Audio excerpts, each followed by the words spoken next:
So we got nothing after spending $6 billion. That is why we are opposed to, one of the reasons why we are opposed to this project, because if you look at the net job creation versus loss, and there is a lot more job losses, and I'll kind of touch them in a while. But you need to look at this realistic scenario as to what is going to happen to our community if this train comes through our community. Next, please. Promise of jobs. They have promise of 1,100 to 1,500 county jobs and a maintenance facility. Mr. Chapman addressed that.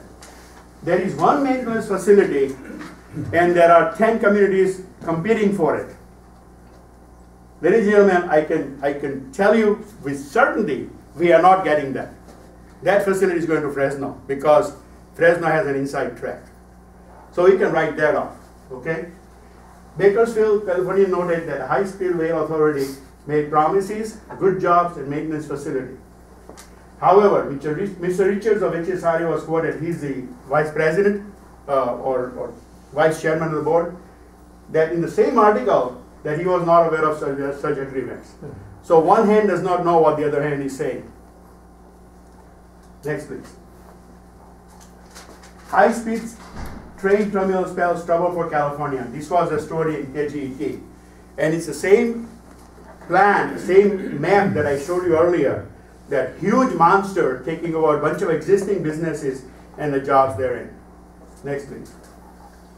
State impacts. This is from Los Angeles Times. The proposed route will destroy churches, schools, homes, warehouses, banks, medical office stores, and much more. This was from October 2011, before the new plan came out from the EIR that was existing before. And you need to understand the dynamics here. When the plan was proposed in 2008, the estimation was that the train will get 100 million riders per year at 50% of the cost of airfare.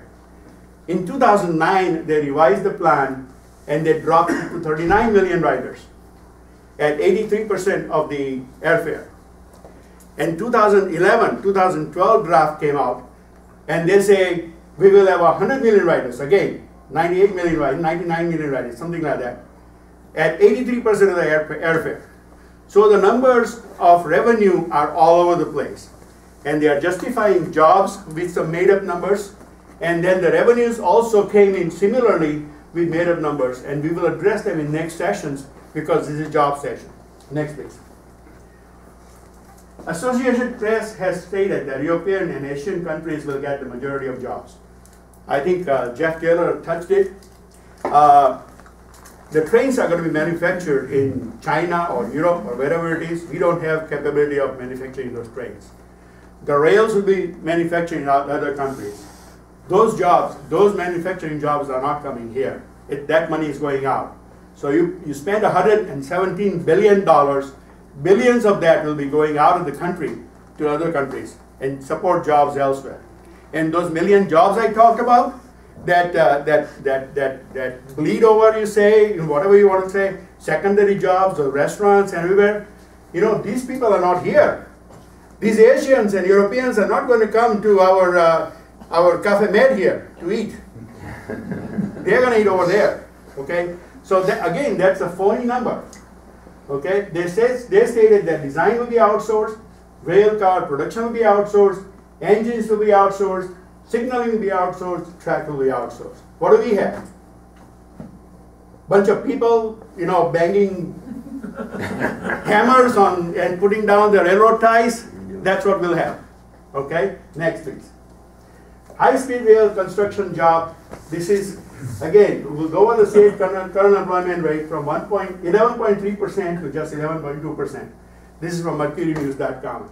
Ladies and gentlemen, we have almost a 12% employment rate, okay? Unemployment.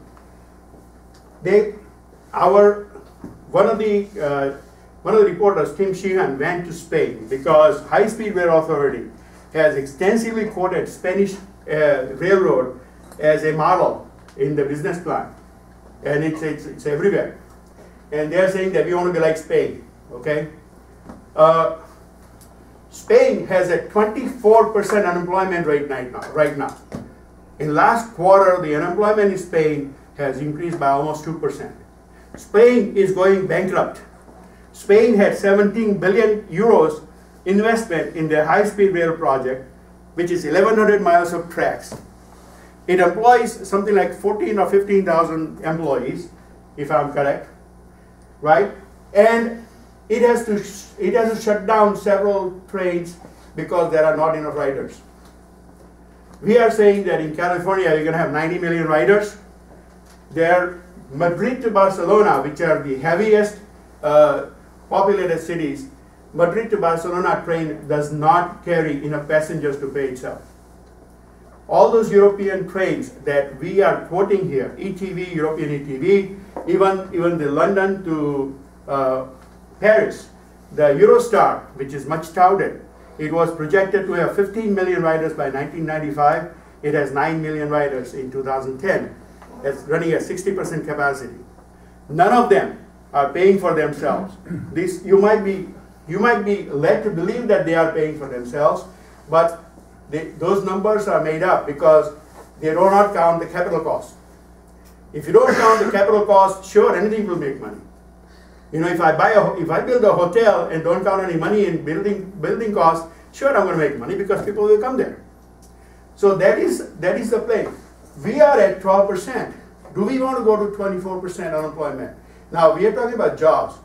This train and $117 billion that we spend, that we don't have, by the way, they are banking on $62 billion of federal money, which is not coming, and they are banking on taking a debt.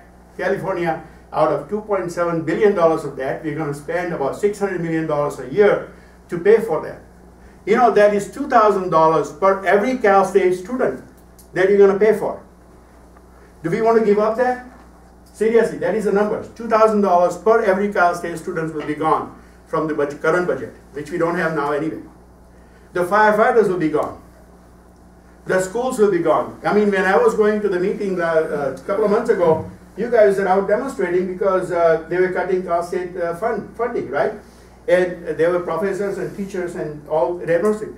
I mean, you will have more professors and teachers losing jobs. Okay? So the impact of this train, while it may create 5,000 or 6,000 jobs for building and putting railroad ties, is going to be significantly negative on our existing jobs. And no one in the politics, no one in the government, nobody in the Governor Brown's office is addressing that negative impact. I think we need to look at that. Next, please. So, when does, I mean, this is, we've gone over this once again, when is one job is 10 or 20 or 30 jobs, you know, they came up with job years, which is a new term somebody invented. Next, please. This is a comparative. My cohort Jeff mentioned the Amtrak, and I want to put it in picture because picture we will remember. This is the Amtrak rail lines throughout the nation. 28,000 miles of rail lines, okay? 28,000 miles of track. Amtrak has 19,000 jobs nationwide.